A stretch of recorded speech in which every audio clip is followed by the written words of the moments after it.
Present the results of epidemiological modeling which has informed policymaking in the UK and other countries in recent weeks.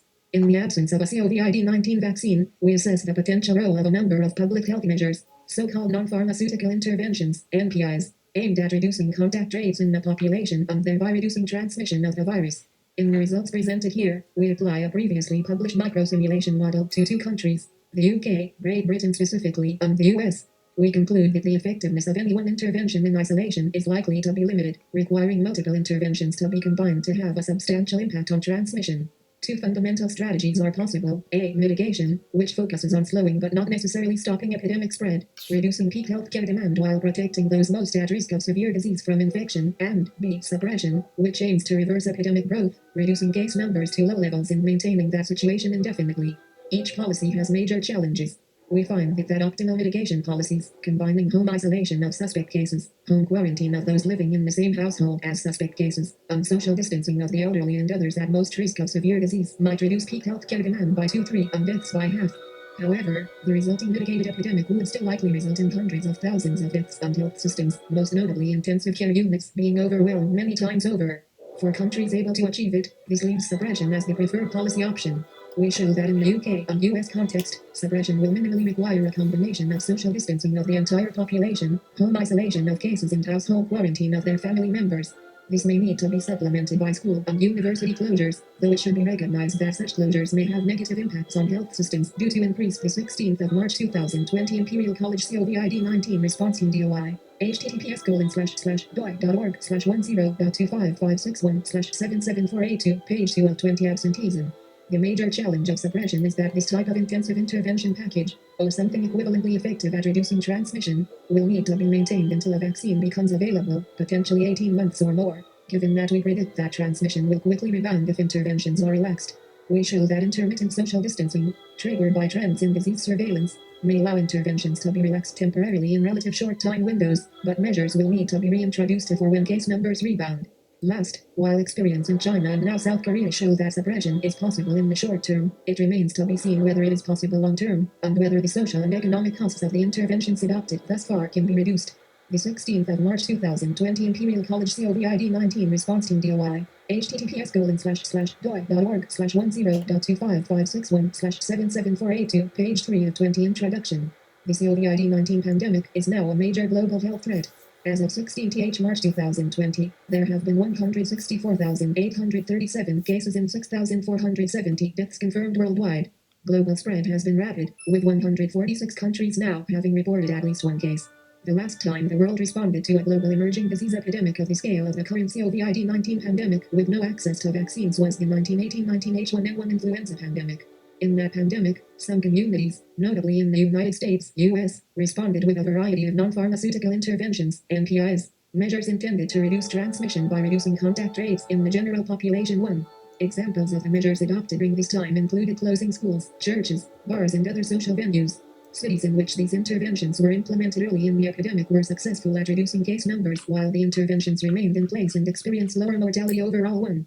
However, transmission rebounded once controls were lifted.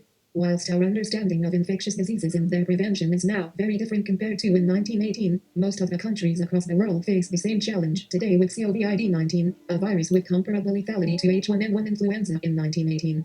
Two fundamental strategies are possible to A. Suppression. Here the aim is to reduce the reproduction number, the average number of secondary cases each case generates, R, to below 1 and hence to reduce case numbers to low levels or, as for SARS or Ebola, eliminate human-to-human transmission. The main challenge of this approach is that NPIs and drugs, if available, need to be maintained, at least intermittently, for as long as the virus is circulating in the human population, or until a vaccine becomes available. In the case of COVID-19, it will be at least 12-18 months before a vaccine is available. 3. Furthermore, there is no guarantee that initial vaccines will have high efficacy. B. Mitigation. Here the aim is to use NPIs and vaccines or drugs, if available, not to interrupt transmission completely, but to reduce the health impact of an epidemic, akin to the strategy adopted by some US cities in 1918, and by the world more generally in the 1957, 1968 and 2009 influenza pandemics.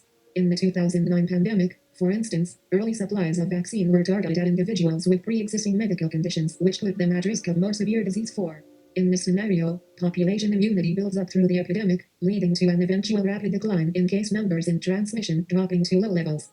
The strategies differ in whether they aim to reduce the reproduction number, R, to below 1, suppression, and thus cause case numbers to decline, or to merely slow spread by reducing R, but not to below 1. In this report, we consider the feasibility and implications of both strategies for COVID-19, looking at a range of NPI measures. It is important to note at the outset that given SARS-CoV-2 is a newly emergent virus, much remains to be understood about its transmission.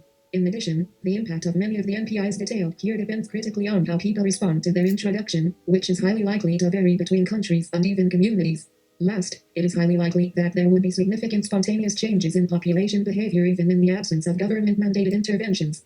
The 16th of March 2020 Imperial College COVID-19 Response Team DOI. https://doi.org/10.25561/77482 page 4 of 20. We do not consider the ethical or economic implications of either strategy here, except to note that there is no easy policy decision to be made.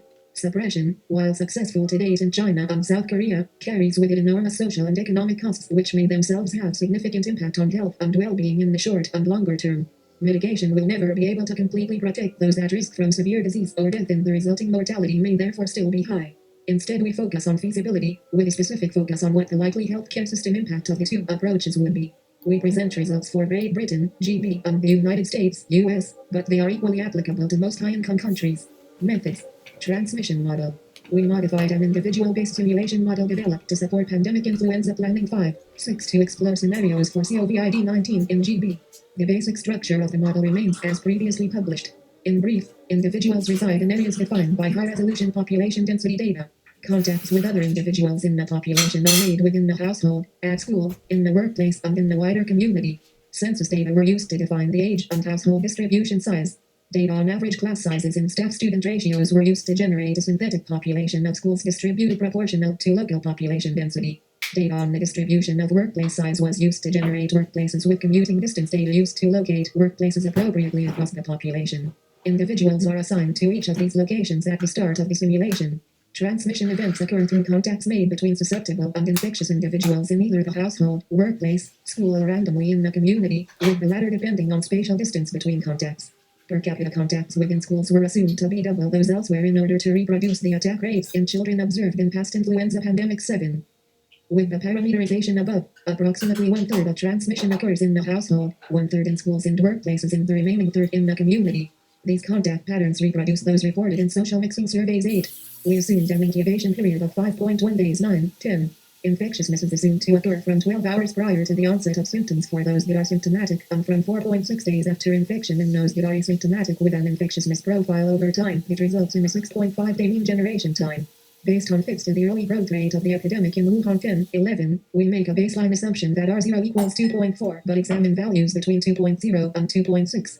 We assume that symptomatic individuals are 50% more infectious than asymptomatic individuals. Individual infectiousness is assumed to be variable, described by a gamma distribution with mean 1 and shape parameter equals 0.25. On recovery from infection, individuals are assumed to be immune to reinfection in the short term. Evidence from the flu watch cohort study suggests that reinfection with the same strain of seasonal circulating coronavirus is highly unlikely in the same or following season. Professor Andrew Hayward, Personnel Communication. Infection was assumed to be seeded in each country at an exponentially growing rate, with a doubling time of 5 days from early January 2020, with the rate of seeding being calibrated to give local epidemics which reproduced the observed cumulative number of deaths in GB or the US seen by 14th March 2020. The 16th of March 2020 Imperial College COVID-19 Response Team DOI. https://doi.org/10.25561/77482 page 5 of 20 Disease Progression and Healthcare Demand Analyses of data from China as well as data from those returning on repatriation flights suggest that 40-50% of infections were not identified as cases 12. This may include asymptomatic infections, mild disease and the level of under-ascertainment. We therefore assume that 2/3 of cases are sufficiently symptomatic to self-isolate, if required by policy, within 1 day of symptom onset, and a mean delay from onset of symptoms to hospitalization of 5 days.